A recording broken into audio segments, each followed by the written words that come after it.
सपना, ऋषि मुनि ने देखा था सपना, ऋषि मुनि ने देखा था सपना।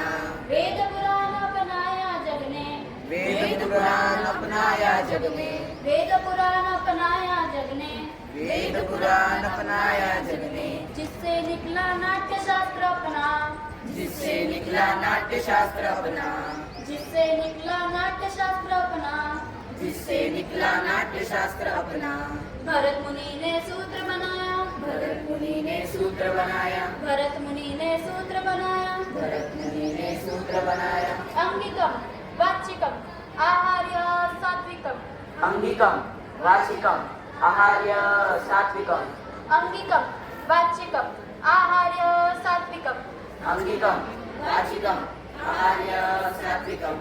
यही तो है अपना वसुदेव कुटुंबकम, यही तो है अपना वसुदेव कुटुंबकम, यही तो है अपना वसुदेव कुटुंबकम, यही तो है अपना वसुदेव कुटुंबकम।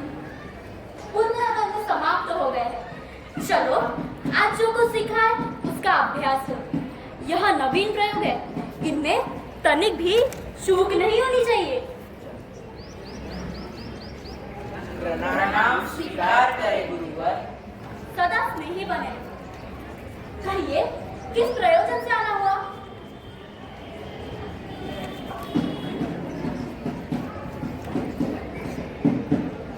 हे मुनिवर, आपने जब से नाट्य शास्त्र की रचना की है, हमारे हृदय में कई प्रकार के प्रश्न उठ रहे हैं। उन्हीं प्रश्नों के उत्तर के लिए हम आपके पास आए हैं। पूछो, निसंकोच पूछिए। गुरुदेव, नाट्य शास्त्र की उत्पत्ति कैसे हुई और इसका उद्देश्य क्या है? आपने बहुत अच्छा प्रश्न किया है। यह प्रश्न केवल नाटक को नहीं बल्कि जीवन के सार को समझाने का माध्यम है। जब क्षेत्र युग में मनुष्य और लोग से विषयभूत होकर अधर्म और संघर्षों की ओर बढ़ने लगा, तब इंद्र ने ब्रह्मा जी से प्रार्थना की कि कोई ऐसा माध्यम हो जिसमें देखने और सुनने का सार हो, जिससे मनुष्य धर्म, अर्थ और काम और मोक्ष के मार्ग पर लौट सके। उसी के लिए ब्रह्मा जगत पिता ने नाट्य वेद की उत्पत्ति की, जिसके प्रयोजन का शास्त्र नाट्य शास्त्र है। साधु साधु। लेकिन गुरुदेव, वेद तो ज्ञान का भंडार है, जगत का रहस्य छुपा है उनमें। वेद स्वयं इस उद्देश्य की प्राप्ति के लिए पर्याप्त थे, फिर ये नया वेद क्यों? इसीलिए कि वह समस्त जन के लिए सुलभ हो, सामान्य जन को नाटक के माध्यम से शिक्षा के मार्ग पर धर्म के मार्ग पर ले जा सके। इसी मंगल उद्देश्य के साथ ब्रह्मा जी ने 4 वेदों को मिलाकर नाट्य वेद की रचना की है। चारों वेदों के तत्व वे क्या है गुरुदेव? नाटक में ये जो पाठ सुन रहे हैं आप, ब्रह्मा जी ने इसे रूपदेव से दिया गया है। इस सुंदर गान का आधार सामवेद, यजुर्वेद ने अभिनय और अर्थवेद से रस दिया गया है। चारों वेदों को अंगों को लेकर नाट्य शास्त्र की उत्पत्ति की है।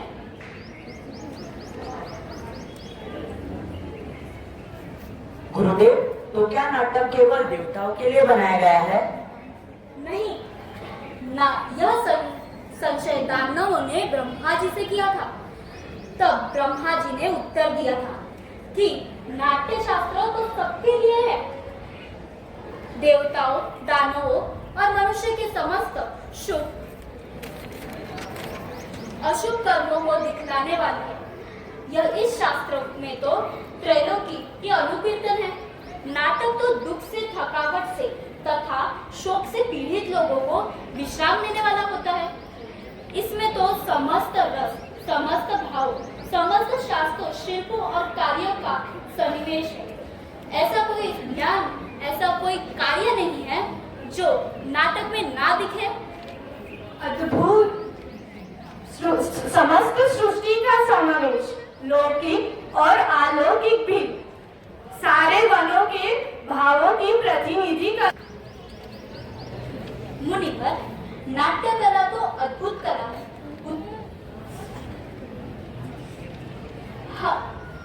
हम तो कलाकार हैं, नीति के नियंत्रण नहीं। कला कर्म करना हमारे अवसर उपलब्ध कराने होंगे। नाटक केवल कला ही नहीं, यह समाज का दर्पण है। यह मानवता को सत्य के मार्ग पर ले जाने का साधन है। रंगमंच जाति, धर्म, भौगोलिक सीमाओं से परे जाकर समग्रता में मानवीयता की बात करता है। आज भी रंगमंच समाज में विश्व परिस्थितियों को दूर कर समाज में समता का भाव लेकर आता है। ये भाव निसंदेह धरती का स्वर बना सकता है। मुनिवर, नाट्य कला तो अद्भुत कला है, जो इतना जरूरी है जितना जीवित रहने के लिए सांस लेना। समाज इसे गंभीरता से क्यों नहीं लेता? कला कर्म को अनावश्यक, अनपेक्षित क्यों समझते हैं? इसी आशा और अपेक्षा के साथ कि समाज कला और कलाकारों को वो स्थान दे जिसके वे अधिकारी हैं, मैंने नाट्य शास्त्र को पंचम वेद कह के पुकारा है।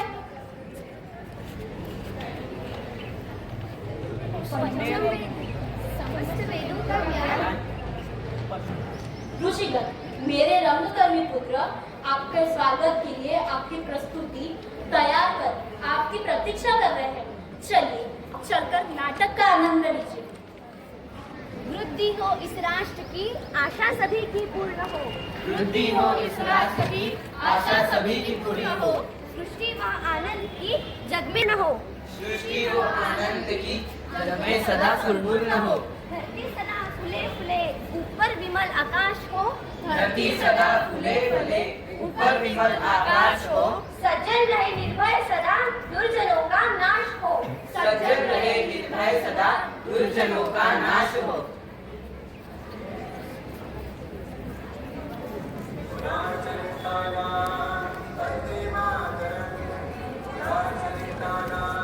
वंदे मातरम, वंदे मातरम, वंदे मातरम, वंदे मातरम, वंदे मातरम, वंदे मातरम, वंदे मातरम, वंदे मातरम, वंदे मातरम।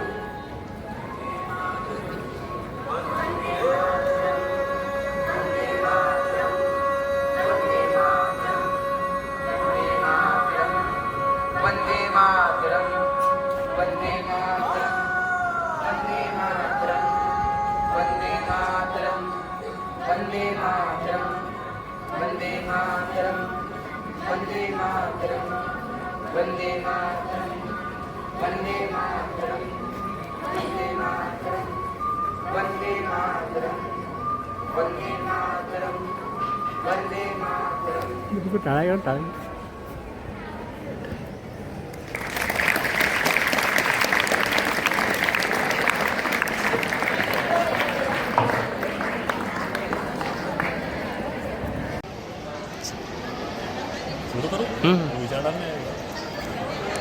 सर, आपने ये नाट्य प्रस्तुति देखी, आज भरत मुनि जिन्होंने नाट्य शास्त्र की रचना की, उनके बारे में क्या कहना है आपका?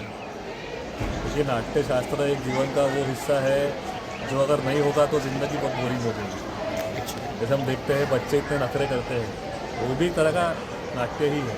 अगर वो नखरे ना करे, उनको बोल दो तुम बैठ जाओ तो बैठ जाएगा, खा ले तो खा लेगा।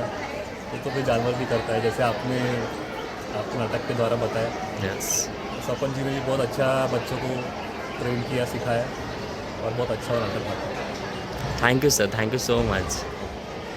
मी सुनंदा वराडे, गायत्री कॉन्व्हेंट नंदनवर प्रायमरी विभागाची मुख्याधिका. आज 12/2/2025ला आमच्या विद्यार्थ्यांनी इथे उत्कृष्ट पथनाट्य प्रस्तुत केलेलं आहे. आणि खरंच हे पथनाट्य म्हणजे आज भरत मुनी यांनी नाट्यशास्त्राची उत्पत्ती केलेली होती आणि निर्मिती केलेली होती. आणि आज त्यांच्या सहयोगाने आपल्यासमोर हे नाटक प्रस्तुत करण्यात आलं. आणि खरंच पथनाट्य म्हटलं की आपल्याला सामाजिक एक लोकांपर्यंत आपल्याला पोचवायचं असतं, कुठलाही एक संदेश पोचवायचा असतो. आणि खरंच आमच्या कुठेही म्हटलं की पथनाट्य म्हटलं की आज समाजात आपल्याला माहिती आहे की ती विकृती वाढलेली आहे आणि आपल्याला समाजापर्यंत जायचं असतं. आणि मला वाटतं हे उत्तम एक आहे की ज्याच्याद्वारे आपण लोकांपर्यंत पोचू शकतो आणि आपल्या समाजाला एक नवीन संदेश देऊ शकतो आणि लोकांच्या मनामध्ये ही जागरूकता की आपल्यालाही समाजाप्रती आपली आपण काही करू शकतो, म्हणजे समाजाला आपल्याला काही देणं आहे आणि तेच आपण याद्वारे आपण घेऊ शकतो. तर खरंच आज सपन सरांनी एक उत्कृष्ट अशी मुलांना असं छान तयार केलेलं आहे आणि त्यांच्याद्वारे ही छान निर्मिती एक नाट्य प्रस्तुती निर्माण झालेली आहे. आणि खरंच गायत्री परिवारातर्फे मी सपन सरांचं खूप खूप धन्यवाद करते मनापासून. थँक्यू.